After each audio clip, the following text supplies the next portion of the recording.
নমস্কার দর্শক বন্ধুরা, এই মুহূর্তে আমরা গ্রামীণ সমাজের স্টুডিওতে একটা প্রেস মিটের জন্য এসেছেন কানাপাড়া শ্রীমৎ ভাগবত উদযাপন কমিটির পক্ষ থেকে। নমস্কার তাপসবাবু, আপনার গ্রামীণ সমাজের পক্ষ থেকে স্বাগত। নমস্কার, ধন্যবাদ। বলছিলাম কী ব্যাপার আজকে গ্রামীণ সমাজের স্টুডিওতে আপনাকে আসতে হলো প্রেস মিটের জন্য? হরে কৃষ্ণ। বিষয় হচ্ছে কানাপাড়া শ্রীমৎ ভাগবত উদযাপন কমিটির পক্ষ থেকে বিগত দিন থেকে যে শ্রীমৎ ভাগবত পাঠ অনুষ্ঠান হয় কানাপাড়াতে, সেটি অত্র এলাকার সমস্ত সনাতনীদের মধ্যে একটি ধার্মিক বাতাবরণ এবং আনন্দের বিষয় হয়ে উঠেছে। তার কারণে গত 3 বছর যাবৎ যে স্থানটিতে আমাদের শ্রীমৎ ভাগবত পাঠ অনুষ্ঠানটি সম্পন্ন হয়, সেই জায়গাটি হলো একটি সরকারি জমি।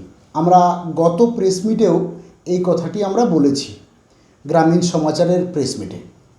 তো আজকে যে প্রভাবশালী ব্যক্তি আজকে প্রেস মিট করেছে, তার কথা না বললেই হয় না। উনি বারবার দাবি করছেন এই জমিটি হচ্ছে তাদের রেকর্ড ল্যান্ড। আমরা শ্রীমৎ ভাগবত উদযাপন কমিটি এই বিষয়টা নিয়ে ইতিমধ্যেই কানাপাড়াতে পুলিশ প্রশাসন এসেছিলেন বোধহয়। একদম 2-3বার এসেছিলেন। আচ্ছা স্যার। তাদের মধ্যস্থতায় তারা সরকারি আমিন আসে, BLRO department, ADSR, DSR, DLRO, ADM level পর্যন্ত এই বিষয়টি তাদের সর্বসম্মতিক্রমে আমাদের কাছে সরকারি আমিন তারা পাঠায়। আচ্ছা স্যার। তারা সম্পূর্ণভাবে এই জমিটির তদারকি করবার পর তারা আমাদেরকে ডেকে নেয় বিএলআর অফিসে।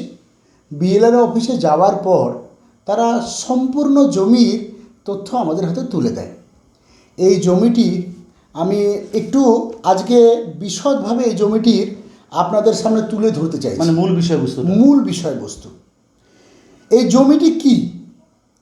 বোয়ালমারি মৌজার সিট নাম্বার 2, জেল নাম্বার 29-এর দাগ নম্বর 1879, 1884 আর 1885 দাগে, এই 3টি দাগে এই সম্পূর্ণ জমিটি রয়েছে। 1879 দাগে রয়েছে 32 শতক, 1884 দাগে রয়েছে 13 শতক, 1885 দাগে রয়েছে 7 শতক। আচ্ছা আচ্ছা। এই 1885 7 শতক জমির উপরে একটি সরকারি শৌচালয়ও রয়েছে। তো এই সম্পূর্ণ জমির যে নির্যাস দিয়েছে বিএলআরও ডিপার্টমেন্ট, টোটালি ওয়েস্টল্যান্ড। আচ্ছা। এটি হচ্ছে সরকারি জমি। তো বিষয় এটি আবার আজকে না বলাই উচিত ছিল, কারণ এটা 2-3বার আমরা বলে ফেলেছি। এটি অলরেডি বিএলআরও ডিপার্টমেন্ট আমাদেরকে তার সম্পূর্ণ তথ্য শ্রীমৎ ভাগবত উদযাপন কমিটির হাতে তুলে দিয়েছে। মানে সেখানে কি রয়েছে? সেটি হচ্ছে সম্পূর্ণ ভ্যাকেন্ট ল্যান্ড।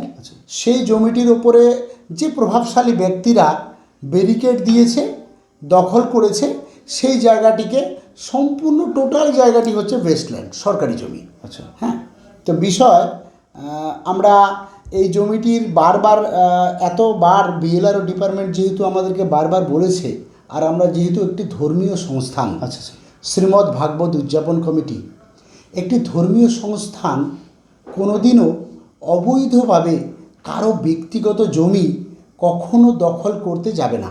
এটা সমাজের সর্বস্তরের লোকরা জানে।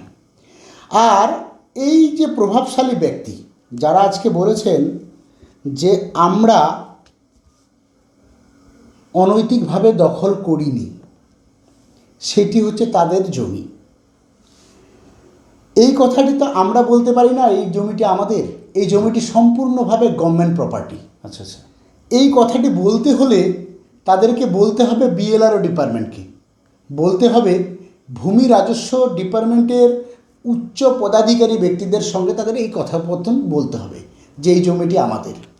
যদি লড়তে হয় সাধারণ মানুষের সঙ্গে নয়, এটি সরকারিভাবে কোর্ট রয়েছে, অফিস আদালত রয়েছে, তাদের মাধ্যমে আপনি লড়ুন। মানুষের সঙ্গে ভুল বার্তা দিয়ে সমাজের মধ্যে একটি উত্তপ্ত বাতাবরণ তৈরি না করাটা উচিত।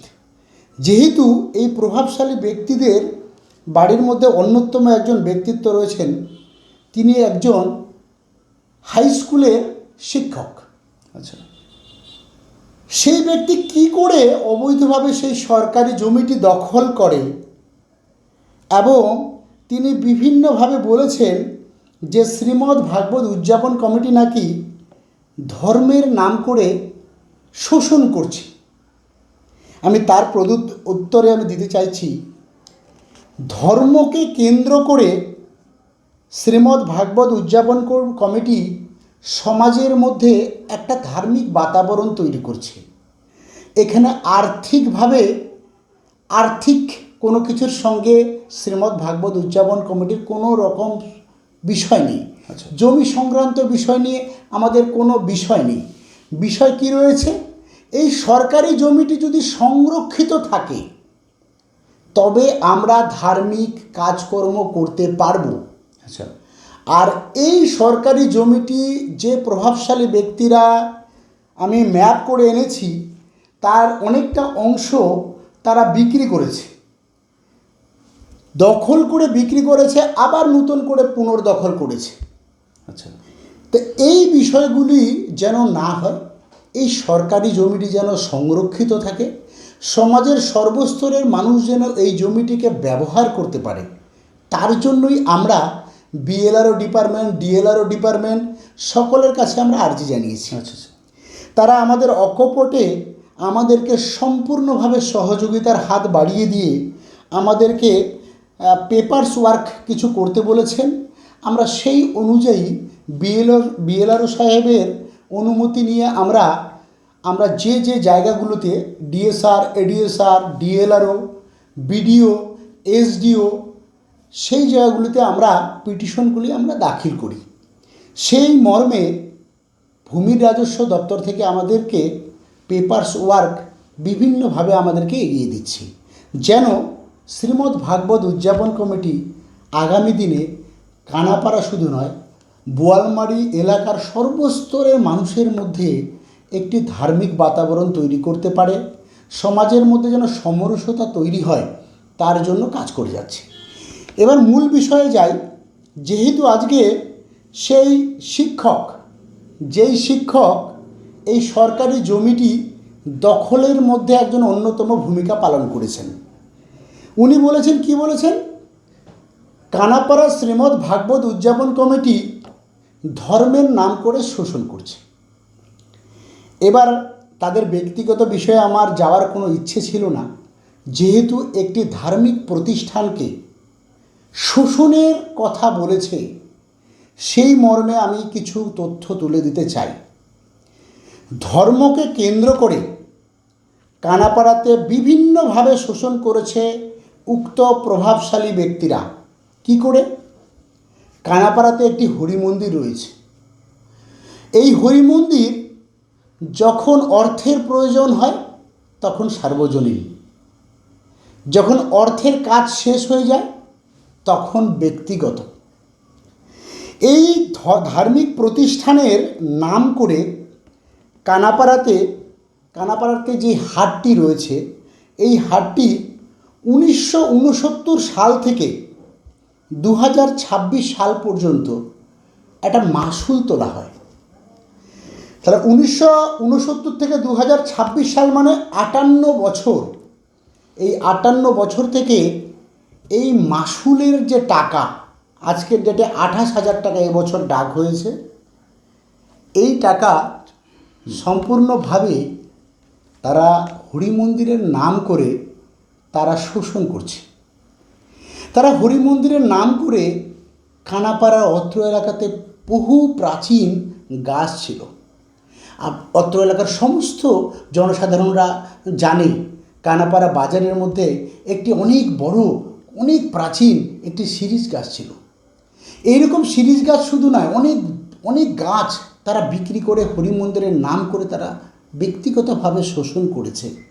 তাহলে আর কিছু বলবার নয়, শ্রীমদ্ ভাগবত উদযাপন কমিটি শোষণ করছে না, এই প্রভাবশালী ব্যক্তিরা সমাজটাকে শোষণ করছে। তাদের ঔদ্ধত্য, তাদের আর্থিক বল থাকার কারণে এই সাধারণ থেকে অতি সাধারণ ব্যক্তিদেরকে যে শোষণ করছে, এই শোষণ যেন আর করতে না পারে, আমরা এই গ্রামীণ সমাচারের এই স্টুডিওতে যে মাননীয় বিকাশবাবু এডিটর রয়েছেন, তিনি বিভিন্নভাবে এই ধর্মকে প্রতিষ্ঠা করার জন্য সহযোগিতা করে যাচ্ছেন। আমরা ওনার কাছে আমরা চিরকৃতজ্ঞ, যেন এই রকম অসাধু ব্যক্তিরা, এই সমস্ত অসামাজিক ব্যক্তিরা যারা মুখোশধারী সমাজের কাজ করে যাচ্ছে, মুখোশটা শিক্ষক আর ভেতরটা অবৈধ শোষণকারী, তার বাইরের কিছু কথা আর আমি বলতে পারছি না, যেহেতু এটি স্টুডিও, এটি প্রেস, সেহেতু আর কিছু বলবার নয়। এই সমস্ত অসাধু ব্যক্তিরা যেন সমাজের মধ্যে এই সমস্ত নেগেটিভ বার্তা দিতে না পারে, তার জন্য আমি সমাজের কাছে ইভেন আমাদের প্রশাসন আছে, প্রশাসন যেন এটার মধ্যে হস্তক্ষেপ করে। এই সমস্ত অসাধু ব্যক্তিদের কারণে এই শ্রীমদ্ ভাগবত উদযাপন কমিটির মতো একটি ধার্মিক প্রতিষ্ঠান সেটা যেন আগামী দিনে সুন্দরভাবে চালাতে পারে, তার জন্য আমাদেরকে সম্পূর্ণভাবে সহযোগিতা করবেন।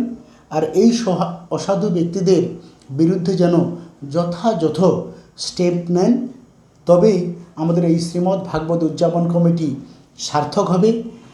আর সর্বশেষে আবার একটু না বললে না হয়, আমি আজকে যে তথ্যটুকু তুলে ধরলাম, এই 3টি দাগ, এই 3টি দাগের অংশ 52 শতক, সেই জমিটি সম্পূর্ণ আকারে সরকারি সম্পত্তি, শ্রীমদ্ ভাগবত উদযাপন কমিটির নয়, সেটা সরকারি সম্পত্তি। বারবার বলছি, এটি নিয়ে সেই প্রভাবশালী ব্যক্তিদের কথায় বিভ্রান্তির মধ্যে পড়বেন না।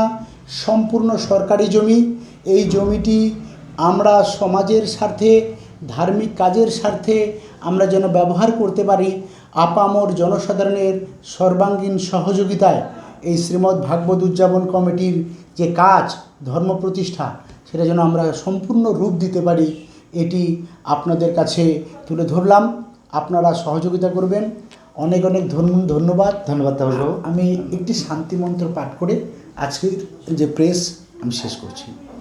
সর্বে ভবন্তু সুখিনঃ, সর্বে সন্তু নিরাময়া, সর্বে ভদ্রাণি পশ্যন্তু, মা কশ্চিৎ দুঃখভাগ ভবেৎ। ওম শান্তি শান্তি শান্তি। ধন্যবাদ আগমনী বাবু। এই মুহূর্তে